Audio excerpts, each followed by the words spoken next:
J'ai beau fermer les yeux, j'ai encore ces visions de corps avachés sur le sol, de la route de la perdition. Et j'ai hurlé comme après ma circoncision. Je suis entouré de fantômes, où est-ce la mort qui fait apparition? J'en ai pissé dans mon lit, sommeil interrompu. Et j'ai du mal à en... Kaip galima geriau sustiprinti raumenį su 2 svarmenimis po 25 kg? Jų svoriai keičiami. Norėčiau patarimo, kaip stiprinti viršutinius raumenis. Su 2 svarmenimis galima lavinti pilnai visas raumenų grupės, žinant pratimus. Ir pagrindinės raumenų grupės apkrauti, kaip ir žmogus norėjo, viršutinę ypač dalį, priklausomai, kurios nori jisai raumenis daugiau sutvirtinti ir būtent kiek jam reikia intensyvumo ir jeigu jo pas jį yra surenkamų hantelių svoris 25 kg, tai tikėkime, kad galėtų jisai juos sumažinti bent jau iki 10-15, nes tai ta prasme 25 jau būtų didelis gana svoris. Tai sumažinam iki, tarkim, 10-12 kg ir duodam įvairius pratimus. Pradedam krūtinės raumenų vystymą, pečių, nugaros, rankų, dvigalvių žastų, trigalvių žastų raumuo. Taip pat galima apkrauti pilnai su svarmenimis ir kojas, kojų visas raumenų grupės, pilvo presą, nugaros apatinį dalį, juosmenį, pilnai visas raumenų grupės galima apkrauti. Tiesiog reikia žinoti pratimus, kurių, aišku, žmogus nežinos, kurių truks. Galima, prašom, teirautis pas specialistą. Šiandien rekomenduosiu naudojantis suolelį krūtinės raumenų lavinimą, pečių ir rankų. Darysim pratimą pečių priekiniai daliai.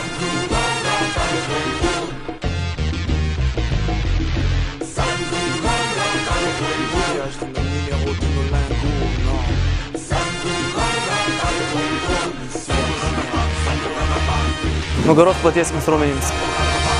J'ai reçu ta lettre, fin juin enfin. Elle m'a laissé mal en point, mais néanmoins j'ai cessé d'en relire chaque mot, chaque phrase, chaque nom, chaque détail, chaque photo, chaque visage. Est-ce un mirage, une illusion, un holo? Trigalviai žastų raumenys. Où est-ce la raison qui a rendu l'âme, la terreur vue du 6, comme la terre vue du ciel? Ça paraît loin de nous, ça paraît irréel. Quand je pense à Kitekin et les tiens, qu'ils chassent notre ethnie comme les prénoms chrétiens. Ton fils, un assassin, au regard de braise, à présent trouve son assurance dans un M16. À 14 ans, en quarantaine, ils l'ont pris pour un sorcier car il s'est foncé au kérosène. En arrivant dans l'Est, il a tué par accident. Po 3 serijas, po 10-12 pakartojimų, galima dėti daugiau, priklausomai kokio žmogaus tikslas. Ar sumažinti kūno svorį, ar padidinti raumenų apimtis, padidinti jėgą, priklausomai nuo žmogaus poreikio, jau kiekvienam individualiai būtų. Bet siūlyčiau tikrai nepamiršti, kad jisai tiek nepriaugs svorio ir tiek nenumis, jeigu jisai vien tik darys šitos pratimus.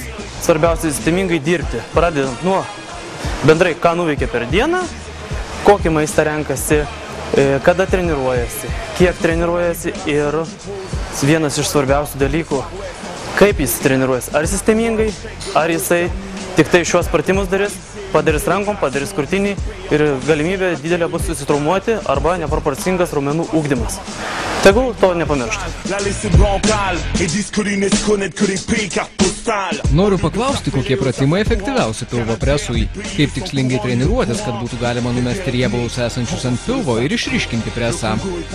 Yra labai daug skirtingų pratimų, skirtingų treniruočių. Tiesiog žmogus turėtų pradėti savo pačią visą dieną iš esmės pakeisti, kad būtų aktyvus gyvenimo būdas, kad per dieną judėtų pusantros, tarkim, valandos. Tačiau tas judėjimas tai nereiškia, kad turi būti vien tik tai treniruoti. Tiesiog kartu sudėti visą dieną ir pradėti intensyvų gyvenimo būdą, pradėti daugiau vaikščioti, negu važinėti viešojo transporto arba mašiną. Aš siūlyčiau susiritimus, daugiau skirti viršutinio pilvo presui, apatinių pilvo presui kojų kėlimas ir pasisakymai į šalis gulint ant žemės. Po 15-20 pakartojimų galima daryti 3-4 serijas. Pendant que les virus se donnent comme des prospectus, les nouveaux missionnaires fondent leur Emmaüs, des petites, moyennes entreprises. Kojų kėlimas apatiniai pilvo preso daliai. Po 15 pakartojimų 3 kartus. Et j'admire ton courage, ton sens de la débrouille, ton cœur est trempé dans le zinc, il résiste à la rouille, mais cesse de croire en leur séance et d'exorcisme.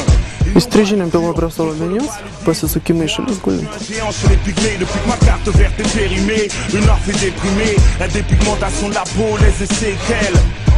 Et le choc est culturel, nos développements est à l'arrêt. Man aktualu, kaip priaugti svorio, kaip treniruotis kūdiems, kaip sportuoti. Pradėti valgyti. Kas 3 valandas siūlyčiau, būtų kažkur 5-6 kartai per dieną, atitinkamą angliavandenių, baltymų ir riebalų kiekį. Tuomet treniruotis. Treniruotis siūlysiu, tarkim, jėgos treniruotės daryti treniruoklių salėje po 3 kartus į savaitę ir kardio treniruočių siūlyčiau nedaugiau 3 į savaitę. Siūlyčiau pradėti pirmiausia nuo kardio treniruočių, kad paruoštų širdies ir kraujotakos sistemas pilnai darbui. Turiu antsvorį, bet sveikatos problemų neturiu. Norėčiau sužinoti tinkamų ir efektingų būdų, kaip numesti svorio. Rytinė mankšta šiaip ar tai būtų būtina, bet dar be jos papildomai pusę valandos per dieną skirti, manau, kokiam aktyviam gyvenimo būdui, tai būtų geras pliusas, o jeigu įmanoma ir 1,5 valandos tai užtruktų. Tik aišku, jeigu žmogus yra su antsvoriu, tai jam reikėtų pradėti nuo mažiau, pradėti taikyti mažiau krūvio, kad spėtų širdis kraujotakos sistemos įsivažiuoti darbą. Galima jam pasiūlyti atsisakyti tokių mažiau naudoti ypač saldumynų, maisto produktų, kurie turi riebalų. Jau kokius 3 metus esu visiškai užleidęs savo kūną. Absoliučiai jokio fizinio aktyvumo, vien fizinis darbas. Kartais nei iš šio, nei iš to pradeda skaudėti tai koją, tai petį. Suprantu, kad jei taip ir toliau, tai ir infarktas ne už kalnų. Man yra 28 metai. Ūgis 1,93 m, svoris 99 kg, pilvo apimtis 108 cm. Kaip pradėti sportuoti ir grįžti į kažkada aktyvų gyvenimo būdą, netraumuojant savęs? Pirminis mano tikslas būtų pilvo sumažinimas.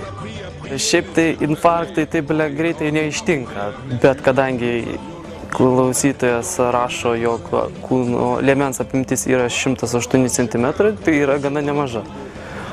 Toliau žmogui, kuris gana ilgai jau nesportavo, jokio fizinio krūvio nenaudojo, tai pirmiausia, tegul taip pat apsilanko pas gydytoją, pasikonsultuoja ir keliauja pas specialistą. O kas būtų pradėti naudoti, tai pirmiausia, tegul žmogus savo dienotvarkę susidėlioja savo principus, kurių jam reikės ir kai kurių atsisakyti, kad pradėtų treniruotis. Tegul žmogus paprasčiausius dalykus daro jau vien greičiau. Tegul namų tvarkymas, namų apyvokos, visi daiktai, kuriuos reikės kažką tvarkyti, tegul tai daro, bet daro tegul didesnių tempų, sunaudos daugiau kalorijų. Tuomet vietoj viešojo transporto, jeigu, tarkim, jam toli tenka važiuoti viešojo transportu, tai tegul išlipa 1 ar 2 stotelės anksčiau ir pereina pėsčiomis namo. Tolygu, jeigu yra galimybės, plaukimo baseinas, sporto salės, sporto kompleksai siūlo didelę įvairovę aerobikos, dviračių salės naudoti. Galima labai dabar šiuolaikiniam pasauliui daug ko pasirinkti, tik tai tiesiog reikia atrasti savyje šiek tiek laiko ir užsispyrimo. Boire de cette bière du temps de l'Union minière et du MPR. Visitez votre Matongay, chaussée d'XL. Donne-moi de tes nouvelles par téléphone ou par mail. Que Dieu te garde, tu restes dans mes prières, je t'embrasse.